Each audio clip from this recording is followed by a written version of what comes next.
سورۃ الفاتحہ۔ بسم اللہ الرحمن الرحیم، الحمد للہ رب العالمین، الرحمن الرحیم، مالک یوم الدین، ایاک نعبد و ایاک نستعین، غیر المغضوب علیہم۔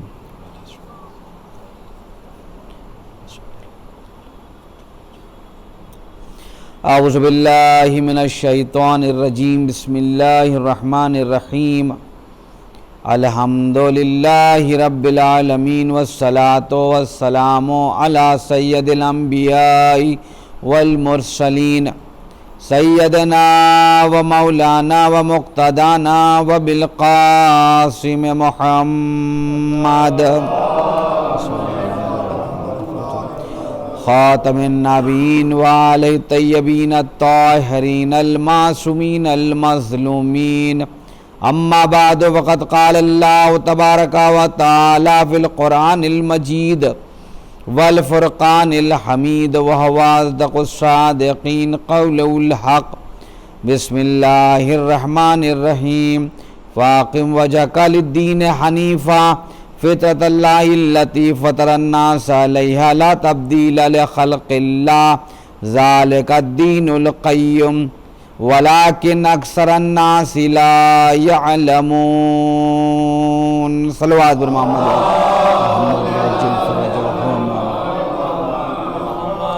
برادران عزیز، آج چاند رات ہے، کل محرم کی پہلی تاریخ ہوگی۔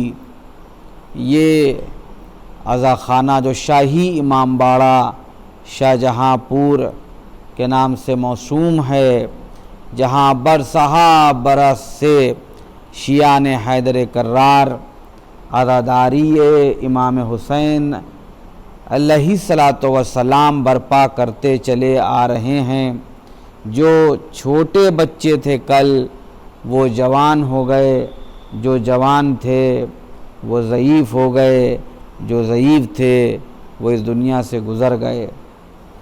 لہذا عزاداری امام حسین علیہ الصلاۃ والسلام کا سلسلہ اس شاہی امام باڑے میں برسہا برس سے جاری ہے، آج بھی ہے، اور کل جب ہم لوگ نہ رہیں گے تب بھی جاری رہے گا، کیونکہ عزاداری امام حسین علیہ الصلاۃ والسلام کا ذمہ خود خداوند کریم نے لیا ہے۔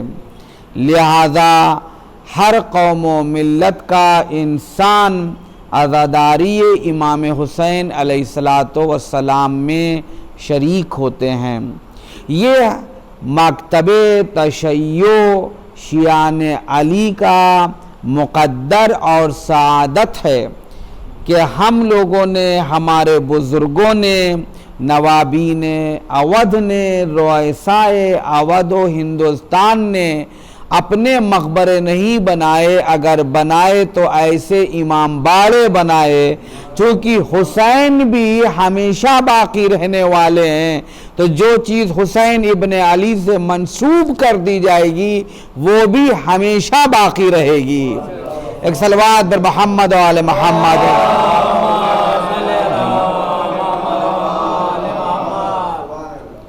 عزیزان محترم، وہ حضرات، وہ ہمارے قوم و ملت کے شاہجہاں پور کے بزرگ کہ جو اسی فرش عزا پر تشریف لاتے تھے اور مجلس حسین میں انہماک کے ساتھ، جوش و خروش کے ساتھ، اخلاص کے ساتھ، محبت کے ساتھ امام حسین علیہ الصلاۃ والسلام کی اس عزا میں شریک ہوتے تھے۔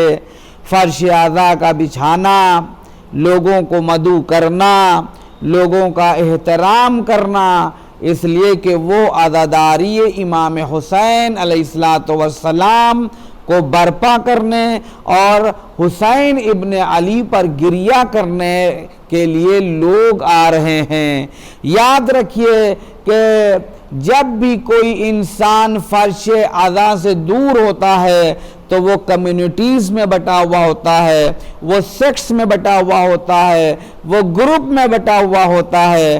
جب ہم باہر کی دنیا میں جائیں گے تو یہ دیکھیں گے کہ یہ ہندو ہے، یہ مسلمان ہے، یہ کرسچن ہے، یہ جیوز ہے، یہ سکھ ہے. یعنی کہ جب ہم باہر کی دنیا میں جائیں گے تو پھر ہم مختلف گروپس کو دیکھیں گے، اور پھر ان گروپس میں بھی ہم سب گروپس کو دیکھیں گے.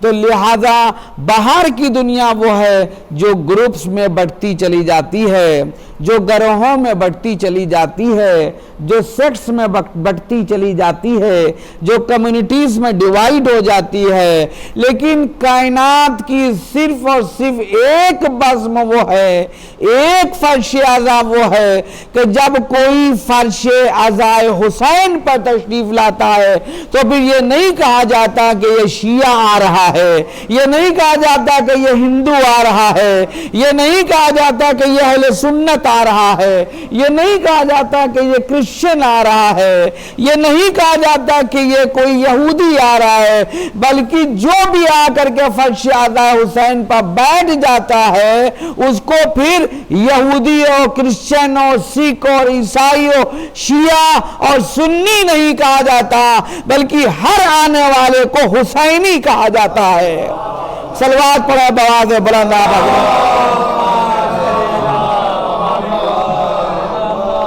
اسی میں بہت سے حضرات ایسے بھی ہوتے ہیں کہ جو اپنا مفاد پورا کرنے کے لیے مان لیجئے فرش اعضا پر آ گئے، اور اس کے بعد بھی ان کا اپنا ذاتی منفعت مفاد ہے. چونکہ اب تو میڈیا کا زمانہ ہے، اب تو سوشل میڈیا ہے، اب تو فوٹوگرافی ہے نا، اب تو آپ ویڈیو بنا سکتے ہیں. فرش اعضا پر بیٹھے انہوں نے کہا کہ دیکھیے یہ مقام ہمارا ہے، دیکھیے ہم یہاں بیٹھے ہوئے ہیں. نہیں، بلکہ یہ جاننا ضروری ہے کہ اس فرش پر کوئی بھی آ سکتا ہے. مسجد میں ہر کوئی داخل نہیں ہو سکتا، لیکن مجلس حسین میں ہر کوئی آ سکتا ہے. ہر کوئی آنے والا حسینی تو ہو سکتا ہے، لیکن حسین کی ملکیت کا مالک نہیں ہو سکتا ہے. ایک صلوات پر محمد و آل محمد.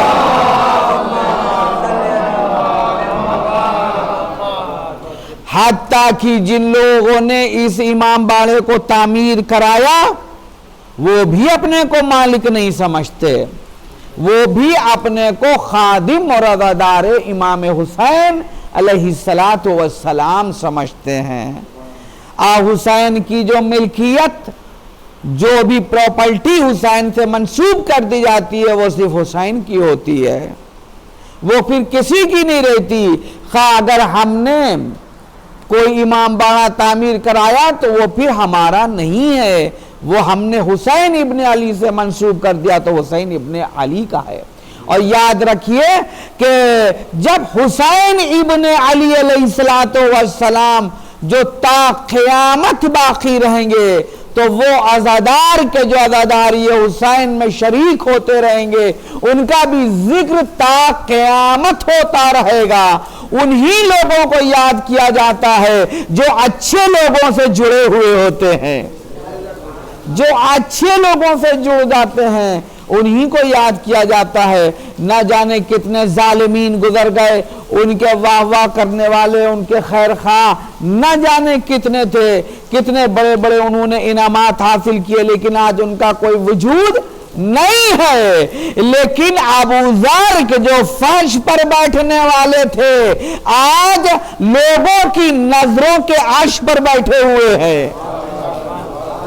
آج ابو ذر غفاری و سلمان فارسی و مقداد و نافع ابن حلال آج زبان مقدس پر ہیں. جب ان کا نام لیا جاتا ہے تو تقدس ملحوظ خاطر رہتا ہے. کیوں؟ اس لیے کہ انہوں نے اپنے کو بڑے لوگوں سے جوڑ دیا. کون بڑے لوگ؟ وہ بڑے لوگ کہ جن کو خدا نے بڑا بنایا تھا. جب حسین ابن علی مولا کائنات امیر المومنین علی ابن ابی طالب علیہ السلام، لہذا آج جن عزاداران امام حسین علیہ السلام کی اس محرم کی چاند رات میں شاہی امام باڑہ شاہجہاں پور میں یہ جو مجلس عزا حسین ہو رہی ہے، یہ کیوں ہو رہی ہے ان کی یاد میں؟ اس لیے کہ انہوں نے اپنے کو حسین ابن علی اور خدا سے جوڑ دیا تھا۔ لہذا آج وہ ہمارے بیچ نہیں ہے، لیکن ذکر میں وہ آج بھی زندہ ہے، ذکر میں وہ آج بھی زندہ ہے۔ ذرا شان تو دیکھیے کہ جب تک وہ فرش اعلیٰ پر بیٹھتے تھے تب تک ان کا ذکر جو تھا وہ الگ ہوتا تھا، ان کے وجود سے ان کا ذکر جڑا ہوا تھا، لیکن جب عزاداری حسین اور عشق خدا میں سچے موحد اور سچے عاشق حسین ہوتے ہوئے وہ اس دنیا سے چلے گئے، تو اب آج جو ان کا ذکر ہو رہا ہے تو وہ ذکر حسین کے ساتھ ہو رہا ہے، حسین کے طفیل میں ہو رہا ہے۔ یعنی آج ان کا ذکر، آج ہم ان کو یاد کر رہے ہیں تو حسین کے ساتھ یاد کر رہے ہیں، حسین کے ذکر کے حوالے سے یاد کر رہے ہیں۔ لہذا آپ تمام مومنین سے اور جو بھی حضرات اس مجلس کو دیکھیں ان تمام حضرات سے گزارش ہے کہ اس شاہی امام باڑے کی کمیٹی کے تمام وہ ممبران اور تمام وہ مومنین اور تمام وہ حضرات کے جو اس مجلس اعلیٰ میں تشریف لاتے تھے اور آج ہمارے بیچ نہیں ہیں، ان سب کے لیے ایک سورہ فاتحہ پڑھ دیں آپ حضرات، اور جن میں بہت زیادہ آگے بڑھ کر کے جو لوگ حصہ لیتے تھے، چونکہ سب کے نام نہیں لیے جا سکتے اور نہ مجھے سب کے ذہن میں نام موجود ہیں، لہذا کلی طور کے اوپر میں نے عرض کیا ہے کہ آپ تمام حضرات کے لیے کہ جو آج دنیا میں نہیں ہیں، مرحومین اور محرومات، ان سب کے لیے سورہ فاتحہ پڑھیں، اور جو ابھی گزشتہ سال اس دنیا سے چلے گئے ہیں محبان اہل بیت، ان سب کے لیے سورہ فاتحہ پڑھ دیں۔ سید نقی حیدر ابن لطیف حیدر، سید بدر عباس ابن سید قدیر حسین، سید محمد اعظم حسین ابن سید شیر علی، سید زاہد عباس زیدی ابن سید اطہر حسین، سید تقی زیدی، سید محمود تقی زیدی ابن سید محمد تقی زیدی، ان سب کی ارواح کو آپ حضرات سورہ فاتحہ سے یاد فرمائیں۔ بسم اللہ الرحمن الرحیم، الحمدللہ مالک یوم الدین، ایاک نعبد صراط الذین ولا الضالین۔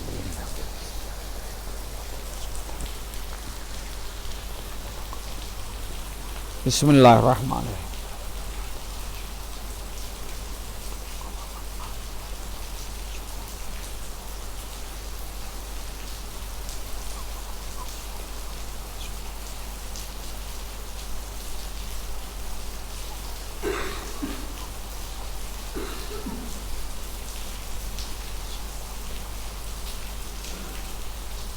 پانے والے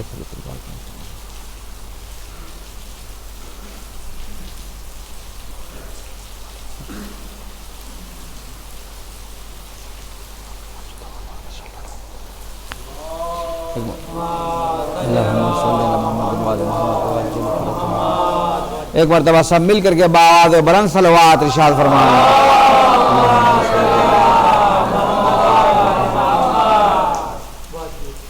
شاہی امام باڑہ شاہ جہاں پور، یعنی اس امام باڑے کی جو کمیٹی ہے، اس نے مجلس کا وقت اس شعلہ میں 8 بجے مجھے بتلایا ہے، لہذا روزانہ انشاءاللہ ٹھیک 8 بجے مجلس حسین اس شاہی امام باڑہ شاہ جہاں پور میں شروع ہو جائے گی۔ اس امام باڑے کی مکتب تشیع کی شیعہ یعنی شیعہ جو کمیٹی ہے اس نے یہ وقت طے کیا ہے۔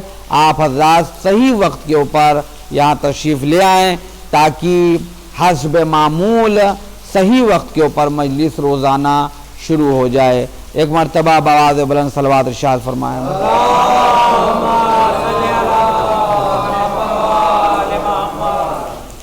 میں نے سورہ روم کی 30ویں ورس یعنی آیت کو سرنامہ ان کلام قرار دیا ہے۔ فَأَقِمْ وَجْهَكَ لِلدِّينِ حَنِيفًا فِطْرَةَ اللَّهِ الَّتِي فَطَرَ النَّاسَ عَلَيْهَا لَا تَبْدِيلَ لِخَلْقِ اللَّهِ، پس تم اے رسول دین حنیف کی طرف رخ کر لو۔ فطرۃ اللہ التی فطر الناس علیہا، یہی فطرت ہے جس پر ہم نے انسانوں کو خلق کیا ہے، اور یہ فطرت ہی دین ہے جو بدلتی نہیں ہے۔ ذالک الدین القیم، یہ ہمیشہ باقی رہنے والا دین ہے۔ ولیکن اکثر الناس لا یعلمون، لیکن اکثریت لوگوں کی وہ ہے جو نہیں جانتی، یعنی کہ دین قیم کو نہیں جانتی، حقیقی دین خدا کو نہیں پہچانتی، جو دین فطرت ہے جس کو اللہ نے پسند فرمایا ہے۔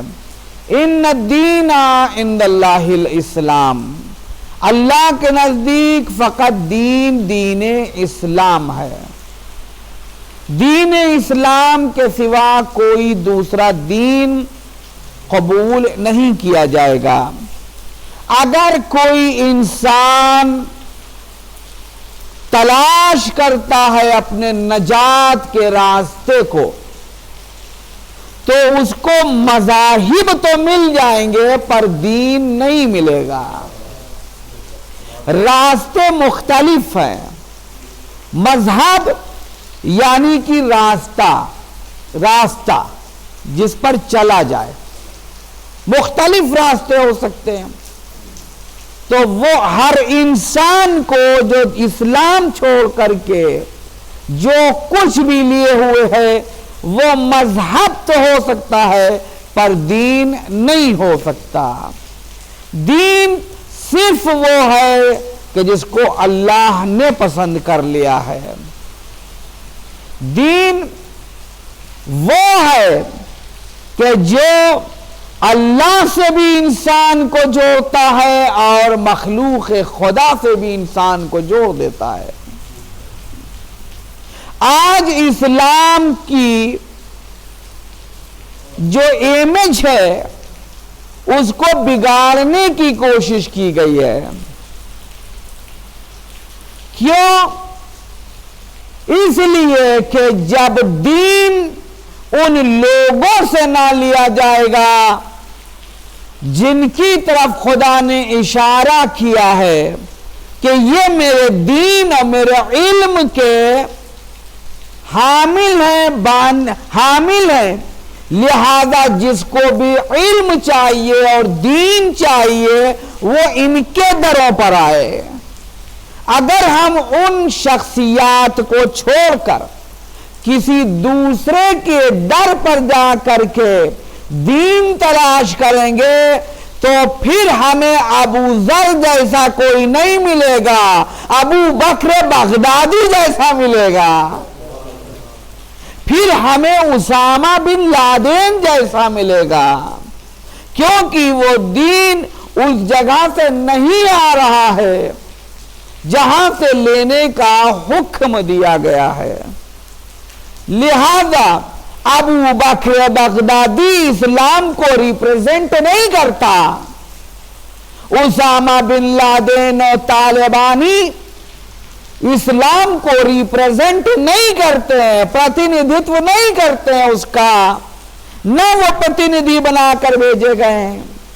سعودی عربیہ کا شاہی فیملی اسلام کو ریپریزنٹ نہیں کرتی، ان کی زندگی میں جو کچھ ہے وہ ان کا پرسنل ہے، ورنہ پھر بیعت کا مطلب ہی کیا رہ جاتا ہے۔ یزید یہی تو حسین سے چاہتا تھا کہ حسین بیعت کر دیں، تو پھر جو ہماری پرسنل لائف ہے جو ہمارا پرسنل لائف سٹائل ہے، جو ہمارا پرسنل بیڈ بیہیویئر ہے، وہ سب کچھ اسلام سے جڑ جائے گا، یعنی بھی وہ میرا اپنا نہیں رہے گا، وہ پارٹ آف اسلام بن جائے گا۔ لوگ یہ کہیں گے اسی کا نام دین اسلام ہے۔ یزید حسین سے یہی چاہتا تھا کہ آپ بیعت کر دیجئے، جانتا تھا کہ اصل دین حسین کے پاس ہے، اصل دین حسین کے پاس ہے، میرے پاس نہیں ہے۔ بس ایک ہی طریقہ ہے کہ حسین بیعت کر دیں تو ہمارا personal behaviour part of religion ہو جائے گا، اور پھر دنیا یہ دیکھے گی کہ یزید ہی دین اسلام کا صحیح ریپرزنٹیٹیو ہے، لہذا جو یزید کا کردار ہے وہی مسلمانوں کا کردار بن جاتا۔ امام حسین علیہ السلام نے انکار بیعت کر کے دین کی بھی امیج کو بچا لیا، مسلمانوں کی بھی عزت کو محفوظ کر لیا۔ صلوات بر محمد و آل محمد۔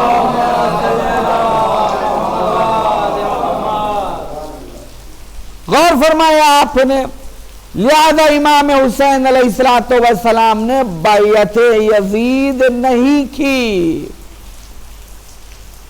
ورنہ لوگ یزید کے کردار کو دیکھ کر سمجھتے کہ یہی اسلام ہے۔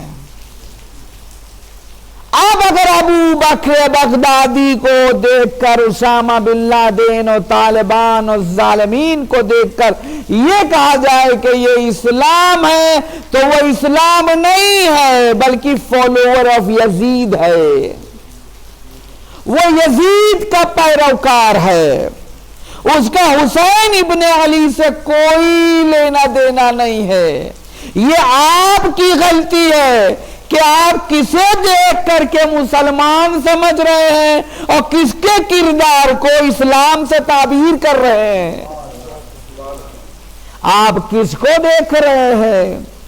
کیا کوئی ٹربن سر پر رکھ لے، کوئی دوش پر ردا ڈال لے، کوئی کرتا پاجامہ اور شیروانی پہن لے تو کیا اس کو مسلمان کہا جانا چاہیے؟ اور اگر کوئی تلک لگا لے اور دھوتی اور ٹوپی پہن لے تو کیا ضروری ہے کہ وہ سچا ہندو ہوگا؟ ایک مسلمان کا لباس ایک ہندو بھی پہن سکتا ہے، ایک یہودی کا لباس ایک مسلمان بھی پہن سکتا ہے، تو کیا لباس سے یہ پہچانا جائے گا کہ یہ اسلام ہے؟ اسلام اینڈ مسلمان both are different things۔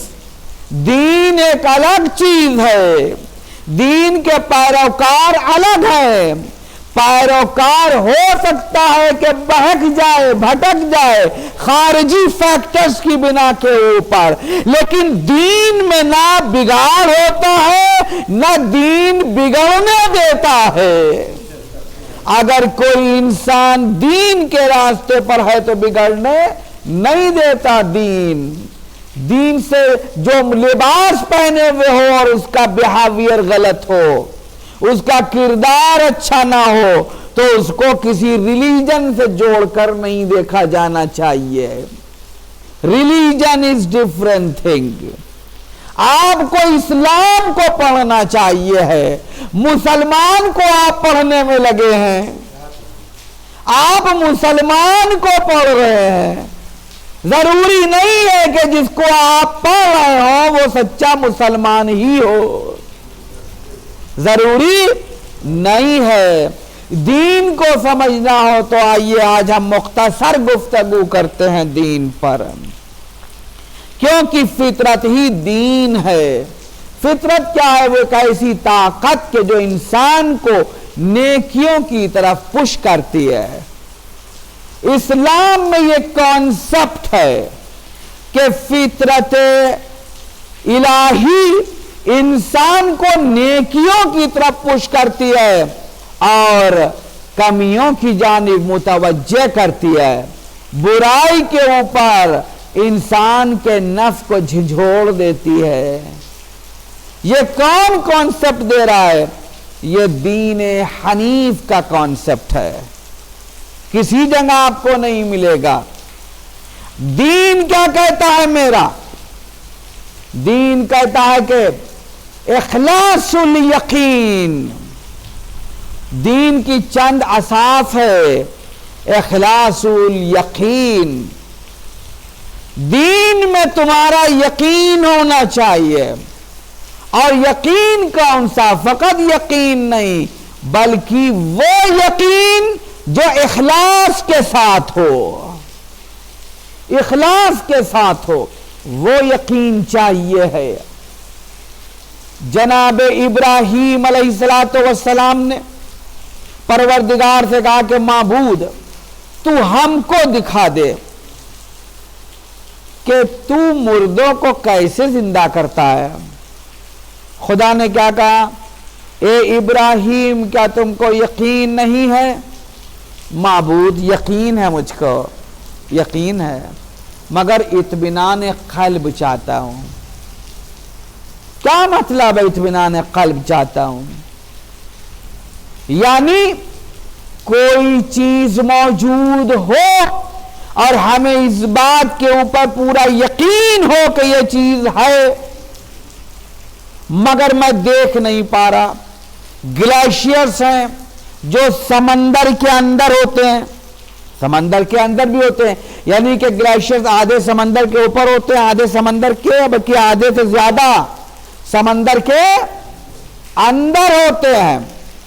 اب سمندر کے اندر کے گلیشیئرز ہم نہیں دیکھ پا رہے ہیں، ہم نے کتب میں پڑھا، ہم کو انٹلیکچوئلز نے بتایا، ہم کو ٹیچر نے سمجھایا، ہم کو ہمارے بزرگوں نے بتایا، دیکھو گلیشیئرز ہے، جتنا تم زمین کے اوپر دیکھ رہے ہو اس سے زیادہ یہ سمندر کے نیچے ہیں۔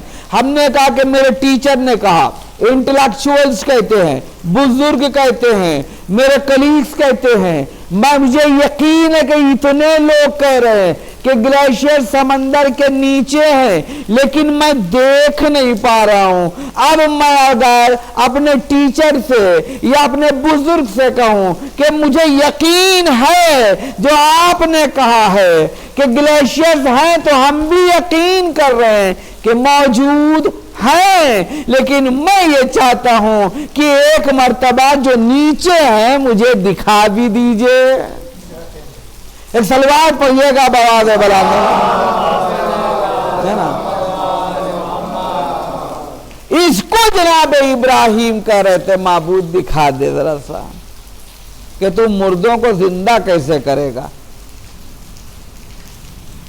مردوں کو زندہ کیسے کرے گا۔ خدا نے طریقہ بتا دیا، وہ آپ سب جانتے ہیں کہ پرندے لائے گئے اور اس کو ذبح کیا گیا، اور پھر انہوں نے چونچے پکڑ کر کے آواز دی اور سب زندہ ہو گئے۔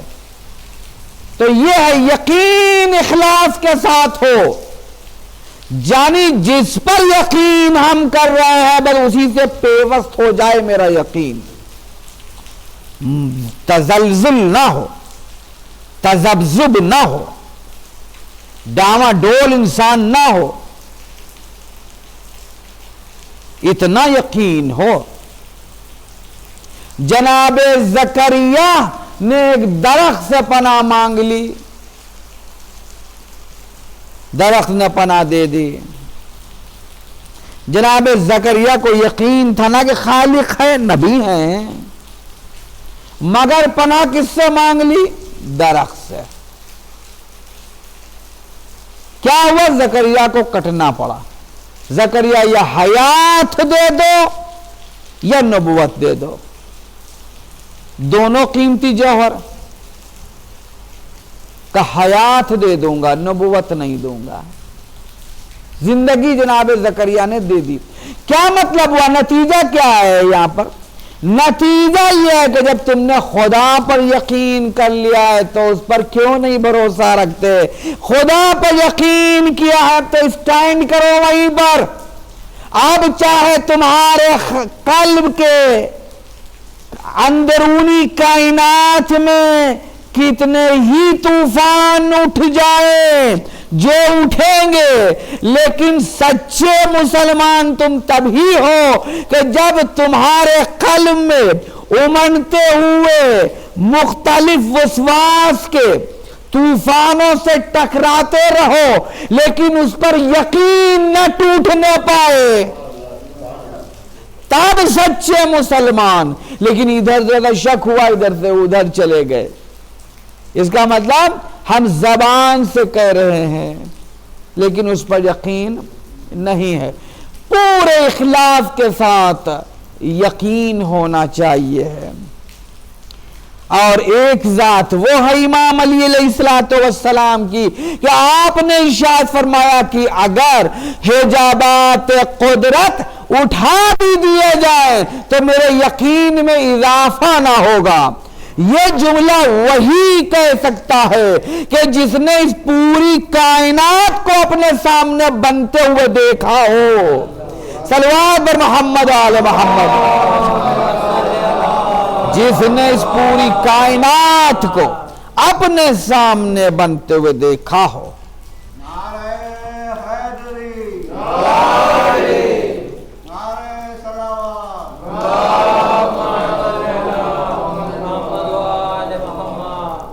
تو اخلاص الیقین نصح المسلمین، مسلمین کی خیر خواہی چاہو، آپس میں ایک دوسرے کے خیر خواہ رہو، ایک دوسرے کی کاٹ نہیں، ان کو تکلیف پہنچا دیں، ان کو یہ جملہ کہا تو ان کو اذیت پہنچ گئی، نہ وہ اذیت ہم کو پہنچنے والی ہے جو اسٹور ہو رہی ہے۔ یہ انسان کا دھوکہ ہے جو وہ یہ سمجھتا ہے کہ اگر ہم کوئی جملہ کسی کو کہیں گے اس کو تکلیف پہنچے گی تو میں خوش ہوں گا، نہ، وہ اس نے اپنے مقدر کے لیے سٹور کر لیا، اپنے فیوچر کے لیے سٹور کر لیا۔ اسی لیے کا پڑوسی کا خیال، بڑوں کا احترام، خیر خیر ہو۔ ایک مسلمان دوسرے مسلمان کے ساتھ، فقط مسلمان کے ساتھ ہی نہیں، اسلام تو اور زیادہ آگے جاتا ہے۔ یہ تو چونکہ فرزندان توحید کی بات ہو رہی ہے تو مسلمین کہا گیا ہے، ورنہ خیر خواہی کے لیے کوئی قید نہیں لگائی گئی ہے۔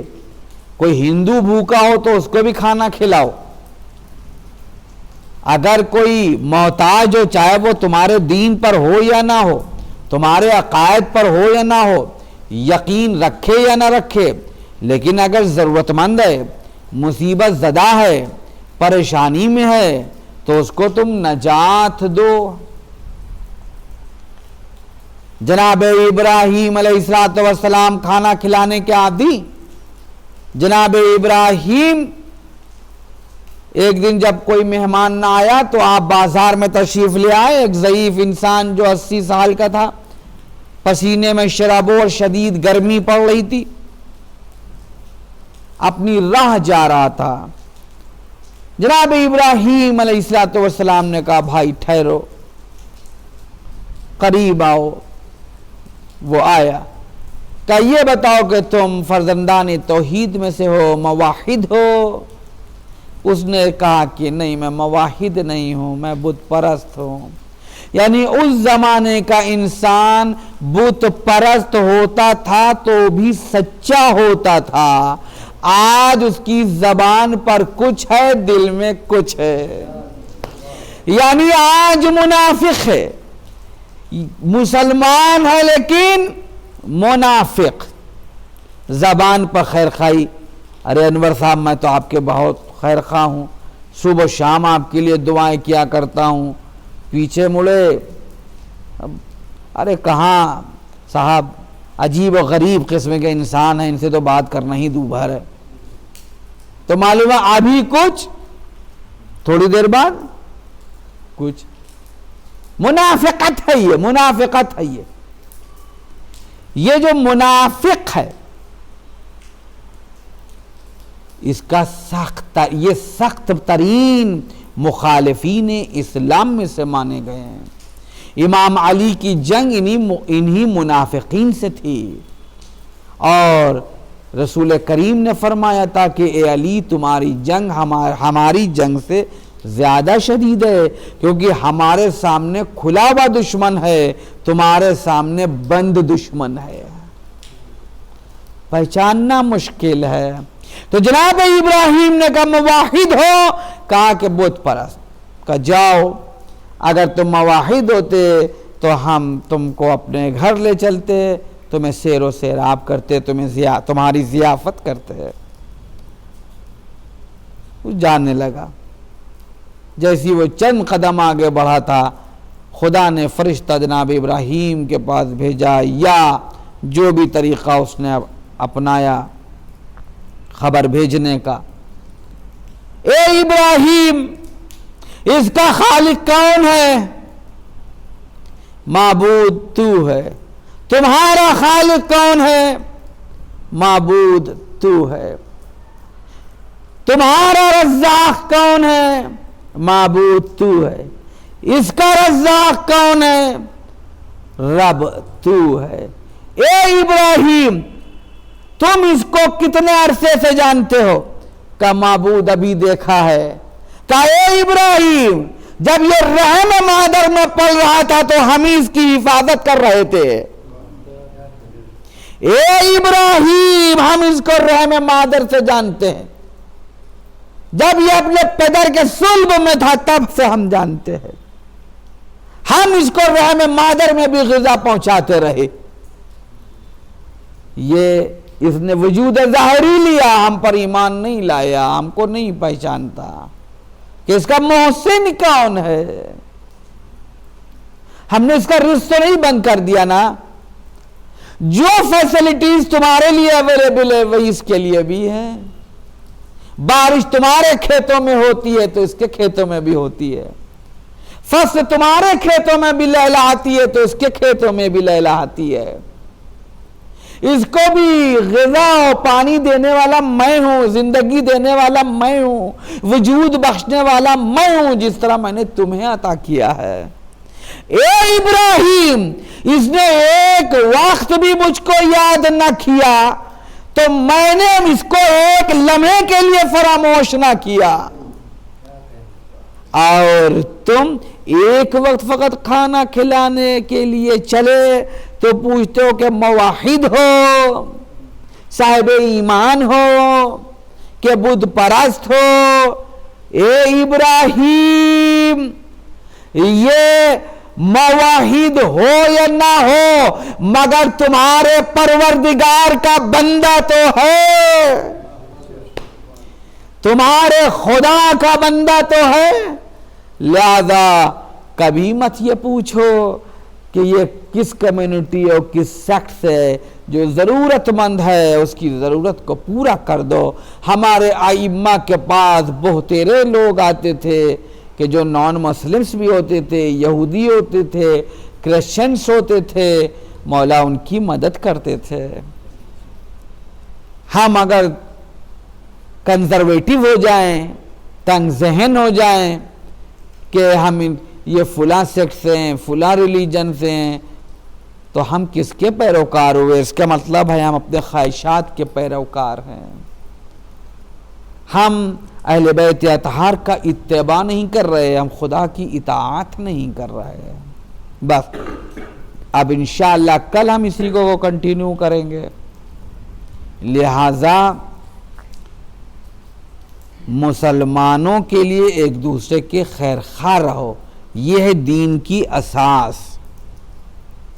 بہترین relation ship, mutual relation ship should be strong. Should be strong at the time of need. جب ضرورت ہو ریلیشن شپ اتنی اسٹرانگ ہو کہ ایک دوسرے کے مددگار بن جاؤ، ایک دوسرے کے ساتھی بن جاؤ،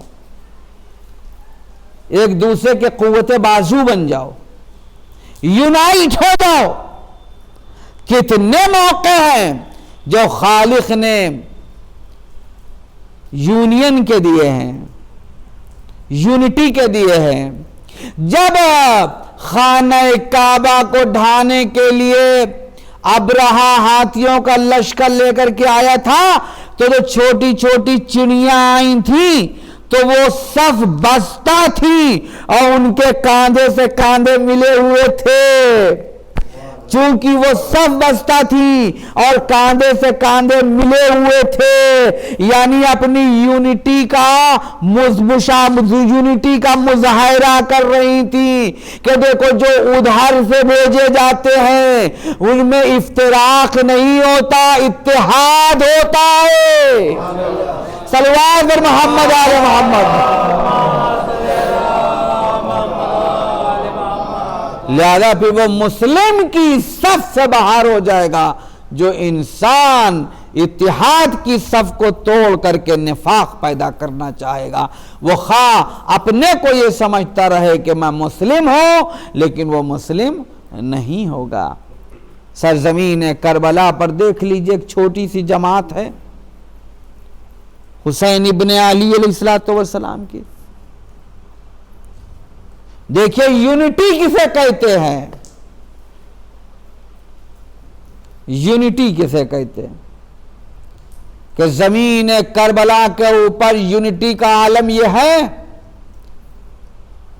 کہ ہر ناصر حسین شہادت میں سبقت لے جانا چاہتا ہے اور دوسرے کی حفاظت کر رہا ہے، اور جب وہ جا رہا ہے تو وصیت کر کے جا رہا ہے کہ حسین کا خیال رکھنا، یہ فرزند فاطمہ ہے، یہ فرزند علی ہے، یعنی سب کی یونٹی کہاں پر تھی، اتحاد کہاں پر تھا، وجود حسین کے حفاظت میں، حسین کی حفاظت میں یونٹی تھی، زبردست ایک یونٹی کا پہرا تھا کہ حسین ابن علی پر کوئی زخم نہ آنے پائے، کیونکہ یہ وہ گھرانہ ہے جس نے زخم بہت اٹھائے ہیں، یہ وہ گھرانہ ہے جس کو بڑی اذیتیں برداشت کرنی پڑی ہیں، یہ اس گھرانے سے تعلق رکھتے ہیں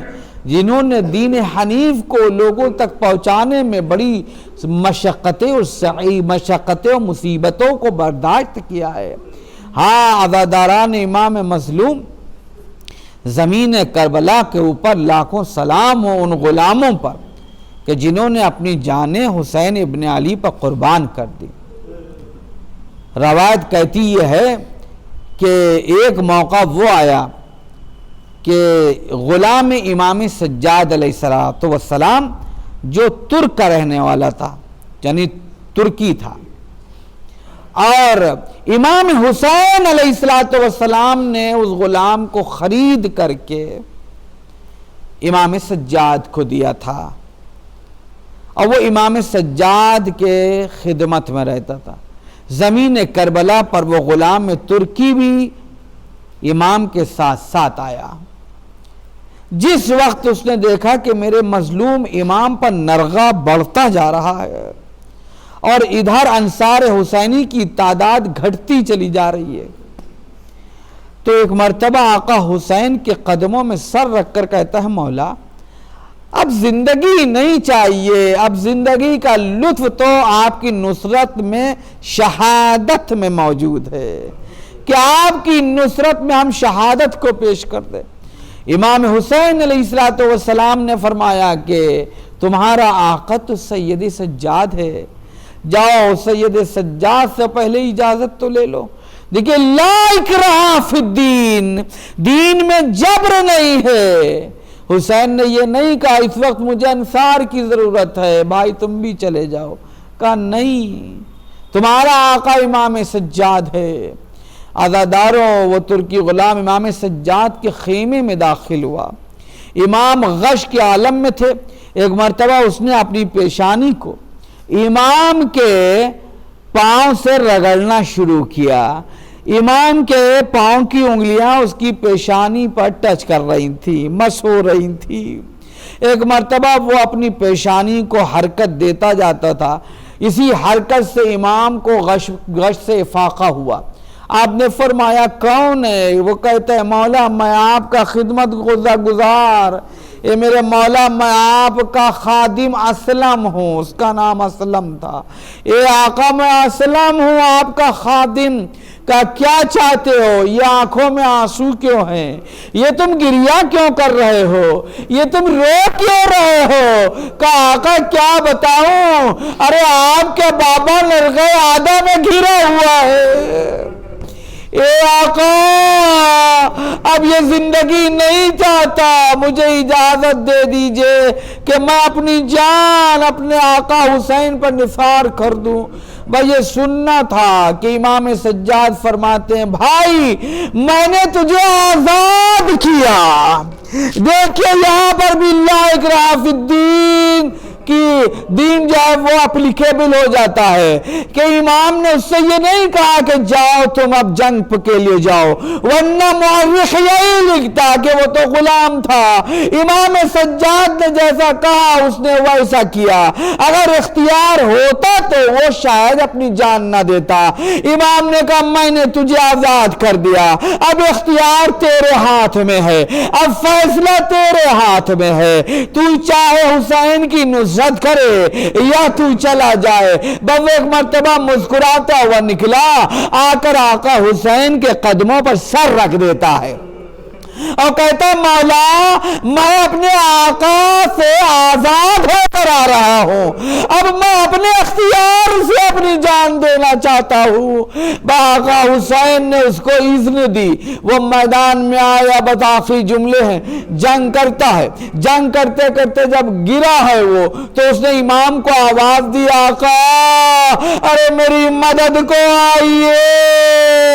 عزادار حسین اس کے قریب پہنچے، اس کا سر اٹھایا، اپنے زانو پر رکھا اور پھر جھک کر اپنا رخسار اس کے رخسار پر رکھ دیا اور کہتے ہیں بھائی تم کو جنت مبارک ہو، ارے اب تک جو غلام تھا وہ اب حسین کا بھائی ہو گیا، تم کو جنت مبارک ہو۔ آنکھ کھولتا ہے وہ، ایک مرتبہ حسین کا چہرہ دیکھتا ہے، مسکراتا ہے۔ حسین نے پوچھا بھائی تم یہ مسکرا کیوں رہے ہو؟ کہا مولا ارے آپ جنت کی بشارت دے رہے ہیں، ارے جنت تو میرے سر کے سرحانے آ گئی ہے۔ اے آقا کہاں غلام کا سر، کہاں آقا کا زانو، ارے جنت تو میرے سرحانے ہے۔ مولا حسین کے آنسو ٹپکنے لگے، بھائی میرے نانا کو میرا سلام کہنا، تم آگے جا رہے ہو ہم تمہارے پیچھے آتے ہیں۔ الا لعنت اللہ علی القوم الظالمین، سیعلم الذین ظلموا ای منقلب ینقلبون۔ نجات منک یا سید الکریم، نجنا وخلصنا بحق بسم اللہ الرحمن الرحیم۔ فتبارک اللہ احسن الخالقین، یا من یفعل ما یشاء ولا یفعل ما یشاء غیرہ۔ وقال ربکم ادعونی استجب لکم ان ربی لسمیع الدعاء، رب اجعلنی مقیم الصلاۃ ومن ذریتی ربنا وتقبل دعاء۔ مولایا یا مولایا انت الغنی انا الفقیر، وهل يرحم الفقیر الا الغنی۔ مولایا یا مولایا انت الکبیر وانا الصغیر، وهل يرحم الصغیر الا الکبیر۔ مولایا یا مولایا انت المالک وانا المملوک، وهل يرحم المملوك إلا المالك۔ یا مفتح فتح، یا مفرج فرج، یا مسبب سبب، یا مبشر بشر، یا مسهل سهل، یا مدبر دبر، یا متمم تمم، برحمتک یا ارحم الراحمین، بحق محمد وآل الطاہرین۔ اللہم صلی علی محمد وآل محمد وعجل فرجہم۔ آپ حضرات سے گزارش ہے کہ ایک بار سورہ حمد و 3 مرتبہ سورہ توحید کی تلاوت فرما کر کے امام باڑہ شاہی امام باڑہ شاہ جہاں پور عزاداری امام حسین علیہ السلام کی اس کمیٹی کے وہ ممبران جو آج ہمارے درمیان نہیں ہیں، ان سب کے لیے سورہ فاتحہ پڑھ کر بخش دیں۔ بسم اللہ الرحمن الرحیم۔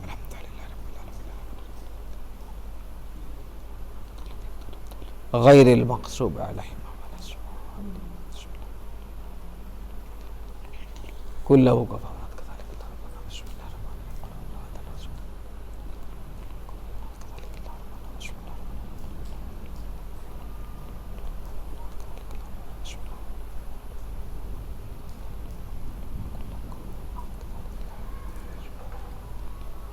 پالنے والے سب